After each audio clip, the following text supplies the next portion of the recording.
morning, ladies and gentlemen. I'm your host today. My name is Stuart Louise, and I welcome you to the course Marketing Studies 1. Today, our topic will be on marketing concepts. And I hope this discussion, you'll find it very helpful in the course of your studies. To begin with, let us look at marketing. And as we look at marketing, we begin by trying to identify what it is and what is involved. We begin by looking at a market, right? Or basically, perhaps let me just try to define what marketing is all about. It's all about trying to give a product or service offering to the intended market that we normally call the target market. Now, today we'll be looking at the various concepts of marketing. What is it that shapes the field of marketing? A market is the set of actual and potential buyers of a product. So we are looking at those people, the people that will come to buy our service, the people that will come to buy our services. These buyers share a particular need or want that can be satisfied through exchange relationships. What do we mean? The people are interested in our product. The people out there are interested in our services. And what do? They come to us to buy that product. We give that product to them. So this process of them receiving the product or service and us receiving monetary values or otherwise is what we call marketing, buying and selling. Right. Product. The product is the marketing offer, what we are offering. And normally what happens is when we are selling a product in marketing, we're not focusing on the product per se. We are focusing on the value that product has on those recipients, our customers. So basically we might look as well at a product as a physical product. The service that we give, it may be the information that we give. People are selling information. Think of NBC. Think of One Africa. It's also an offering. The experience, the person, the place, organizations and ideas, all these may be an offering because you would find there are people who are charging people for their expert advice, for the experience in particular area or field of study. All these are what constitute a product.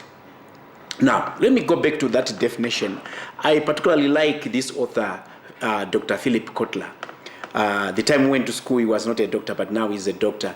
Oh, congratulations. Dr. Philip Kotler defines marketing as the science and art of exploring. The science and art of exploring, of creating and delivering value to satisfy the needs of a target market at a profit. The American Marketing Association defines marketing as that field that identifies unfulfilled needs and desires. They look at marketing as a process, not an event, a process of planning and executing the conceptions of pricing, promotion, and distribution of ideas or goods and services in order to facilitate or create exchanges that satisfy individual and organizational goals. Now, if we look at it, basically we'll see that it's all about meeting the needs or the wants of a group of people, which group we call our target market. Now, I want us to go to some marketing philosophies. We have got about 6 of them, and I've divided them into 2 groups of 3 each. The first group, we find what we call the production concept, the product concept, and the selling concept. The other grouping is having the marketing concept per se, the customer concept, and what we call the societal marketing concept.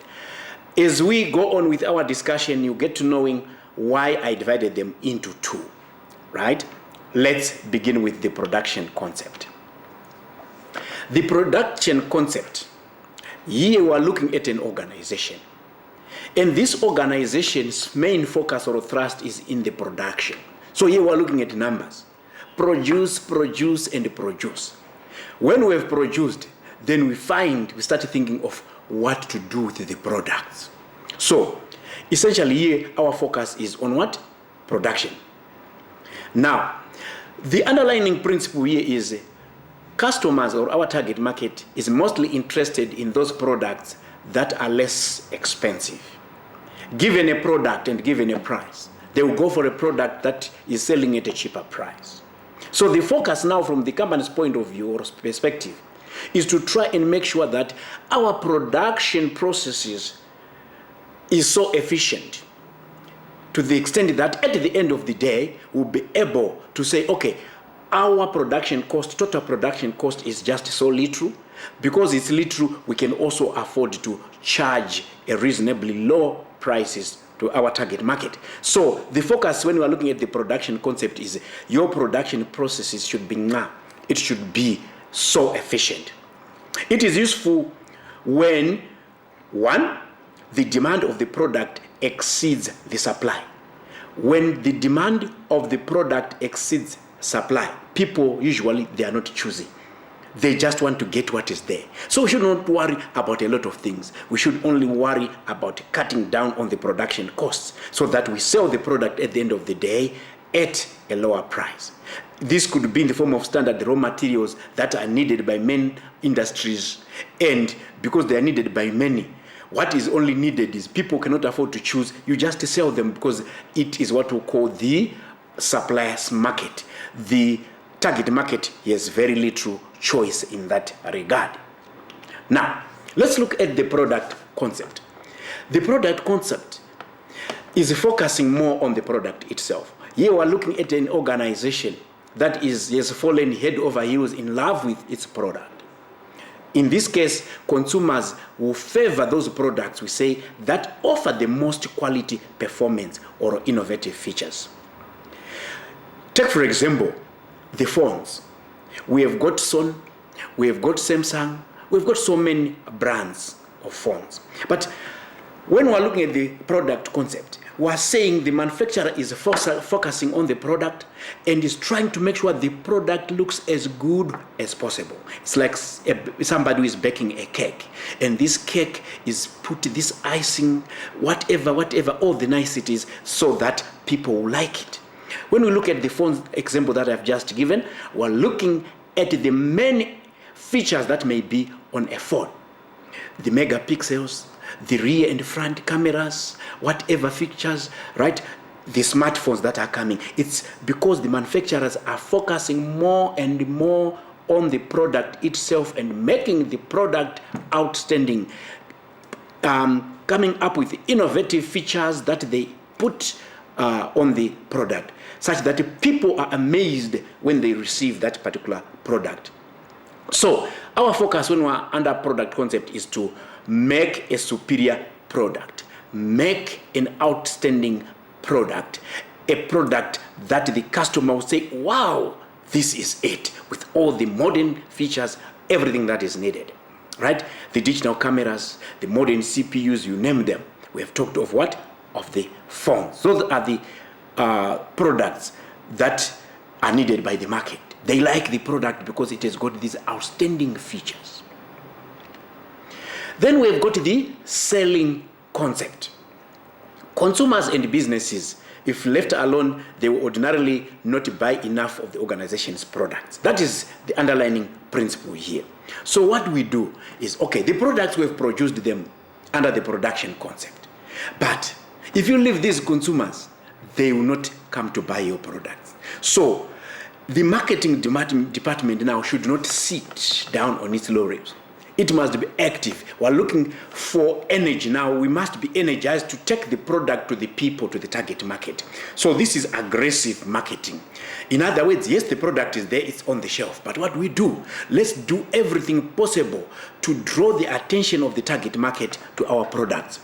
We do this by promotions, take one, get two promotions type of. So in other words, we need to bombard the people and convince them that they like this product. Even if they had not known that they like the product, try to make sure that they buy it. At one point, I was in Kinshasa, the capital city of the DRC, and you know what was happening? There are boys who are selling goodies, nice goodies, radios, watches, you name it, in the streets. And these guys, in Kinshasa, you never walk alone. Because these guys, once they see you walking, they walk alongside you, 3 or 4 of them, trying to convince you to buy their product. That's the selling concept. So the focus here is in making sure that the product that has been produced has been bought. So what do? Be aggressive. Make sure that you pester your customers until they succumb, until they buy the products. This normally happens to products that are hardly sought after by the target market. That's the selling concept. More energy towards selling effort. Now, I go to the marketing concept. The marketing concept, it forms the spine or the backbone of marketing. As you will find out, everything in marketing is centered on the marketing concept. It says that the key to achieving the organizational goals lies in being more effective than our competitors.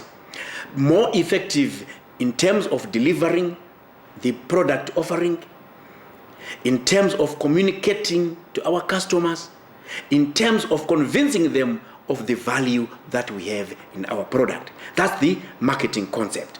One thing that must be understood when it comes to the marketing concept, it's not a question of producing, it's not a question of selling, it's not a question of product features. You begin by going to the customers. And when you are there, you say, what do my customers need? Now, you go back to the designing stage to say, my customers are in need of products A, B, C, D. Now that we know that our customers need A, B, C, D, we should try and make sure that we develop a product that will meet the expectations or surpass the expectations of that particular target market. I'll give you an example. Let us say in Eros here in Vinduk, when you're in Eros, the people in Eros, let's say they've got a problem, they're suffering from these raids, right? They disturb them, they eat, their leftovers, right? So you need to kill the raids. What do? You don't just go and say, I'm going to sell rat poison to the people in Eros. Do they want rat poison? Or are you going to say, I'm going to sell to them mice trap or rat trap, that trap? Or are you going to sell them cats?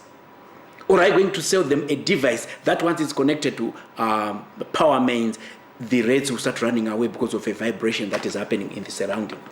Which is which? So, if you're not careful, you go and sell them cats. But some people are allergic to what? Those fairs that are on a what? On a cat. If you sell them the rat poison, you know what it happens. If the rat eats the poison, starts feeling the pain, runs around and burrows into the mattress and dies there, and it will be smelling. So you need to understand, yes, people don't want rat poison, they don't want a mouse trap, they don't want what they want is a problem of these rodents to be solved. So you must focus at what can I do? The cleanest method that you use is the most appreciated. If you've got that gadget that you just plug onto the power mains and it sends a signal or a vibration and all the rats run away, that's better. You have solved the problem because people are not interested in the product that you are giving. They are interested in the solution. So, if you look the slogan, Toyota slogan, we do it all for you. If you look at that phrase, it's simply saying you come first. Who is you? In this case, the you is the customers. So it hinges, the marketing concept is hinged on the 4 pillars of marketing: the target market, customer needs, integrated marketing, and profitability. But the people or the customer comes first. Now, I want us to have a look at the contrast between the sales concept and the marketing concept. You see my two arrows there. The first one above, it's an arrow that is representing the selling concept. The one arrow below is the marketing concept. When you look at the selling concept, we are beginning from the factory. Then we produce and we end up selling. But when we are looking at the marketing concept, we will start from the market, so it's outside in, it's not inside out. The selling concept is inside, from the company premises, from our boardrooms, we go out. But with this marketing concept, we are beginning from the customers themselves. We want to get into their shoes, to understand what they want, their needs in their homes. Then we come back to the drawing board to prepare a product offering that will satisfy them. Now, the customer concept, right, which is the center or the core of the marketing concept, says the starting point is the individual customer, like what I was just explaining, right? We have to identify the needs and the values, the things that are treasured by our customers. Then we try to find the means by way of manufacturing, by way of bringing these products, whatever we've manufactured, to their doorsteps. Then by so doing, we'll get the profits that we need. Why? Because we're selling a product that is needed by the people who are there. That is the bottom line. So the starting point should be outside, the people. Let's analyze them. Let's find what they need, what they are missing, the problems they are facing to which they need solutions. And from there, we start thinking of how we can bring a solution to those problems. Now, we have got what is called the societal marketing concept, which says the organization's task is to determine the needs, the wants, the interests of target markets, and to deliver the desired satisfactions more effectively and efficiently than competitors in a way that preserves or enhances the consumers and society's well-being. So here, we are not only focusing on our customers, those who are directly dealing with us. They bring money, we give them the products. We are not ending there. We are broadening now it beyond those people we are dealing with on a daily basis. We are saying, okay, whatever we do, does the society also expect us to do something? Whatever we do, are we not affecting what? Society. Okay, let's say it's a company that is manufacturing plastic paper bags. People come, yes, our customers may be Model Pick and Pay, maybe ShopRite, maybe OK, or a Spa. They come, they buy the plastic papers, and the people take them home. What do they do with these papers? They just throw them around, and at the end of the day, the community is full of plastic bags. You know, once these are, if it rains and they are channeled to our draining pipes, they get clogged, and we start having problems of floods. So what we're saying here is we should not only think of the relationship or the offering that is taking place between us as a company and the direct customers. We should also think of the effects of what we do on the other people who are around the community. Let's say we open a cement manufacturing plant here. Okay, you know what happens? There will be a lot of flying in the air. When that happens, all the trees down the direction wind blows will be affected, and some people will be inhaling that polluted air. Members of the community who have nothing to do with our company. So we must be thinking about them. That is societal marketing, which is say we should be broader, go beyond the customer in front of you. Look at what MTC does. Yes, their direct customers are those people who are coming to buy the phones from them, and they are buying the different recharge cards, you name it. But what happens here? You see MTC, they are supporting, right, soccer matches. They are supporting other things in society. Because there are people, disadvantaged people in the society. They want to see matches televised. But if there is no sponsor like MTC or like another company, then what does it mean? These people are suffering. So we're saying, let's be socially responsible. Let's also plow back our part of our profits for the benefit of the society. Now, I wanted also to highlight on the concepts of needs, wants, and demands. The needs are these things that we cannot do without. The basic human requirements. Without them, my God, we're doomed. For example, we need food, we need clothing, we need shelter, safety, medication, right? Social belonging is one of them, affection. It's a need, ladies and gentlemen, because if you're not needed in society, what happens? Stress, depression, and life expectancy is affected. We need education, learning, knowledge. We need be given the opportunity, the chance to express ourselves and to be heard by the society. These are needs. Can it be physical, social, or individual? Then we talk of wants. Wants are these other things, the niceties of life that if we get, they'll make our life rosier. You need a car, but without a car you can survive. But you need it to make life better. But I'll tell you, as time goes on, some of these needs, wants, will gradually develop into needs. You need a watch, right? But I don't know whether I really need it. Perhaps you could use the sun and say, it's around midday, something like that. But those are wants. Then demands, we've got what we call demands. These are wants for specific products backed by an ability to pay. When we're talking of demand now, people are interested, they've got needs, and they've got wants.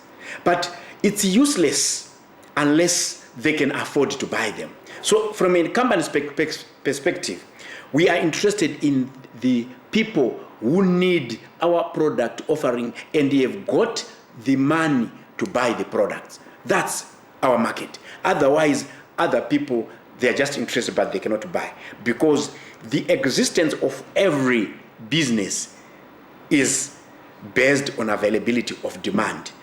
Needs or wants that are backed by an ability to pay. That's what we need. Right. Marketing managers are responsible for demand management. What do I mean? They are supposed to focus our demand. Do we have positive demand or negative demand? Do we have no demand or declining demand? Do we have latent or hidden demand, or everything is clear? So they are supposed to assess. If there is no demand, they should go down and find why, and perhaps trigger through what we call a stimulus. How do we do it? It can be an advert, a promo, right? That will trigger people into wanting that particular product. If there is negative demand, what do? We try to also advertise so that people begin to realize why we need. If demand is declining, what do? They must manage and think, should we discontinue this line of product offering or service offering? Or should we change it and give it as a separate package? That's all about marketing, right? So we have got various types of demand, food demand, over food demand. When there is demand is too much and you cannot, try to demarcate it. Some say, why should you demarcate? If the demand is out, is in excess of what you are able to supply, try to demarcate the product. Try to divide the attention, draw the attention of your customers to other products, so that, when people want something and they cannot get it, they will end up blaming the manufacturer that really that is a useless manufacturer.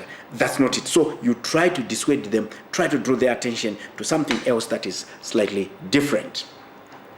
There is what we call customer relationship. This is a concept that has come up of late. So we're simply saying, when we have identified a target market, and in this target market we have got demand, that is, we have got people who are interested in our product, who need our product, who have got wants that we can satisfy, and these people have got the dollar power to purchase our products. Once we get this, we don't want to have a transaction but we want to have a relationship.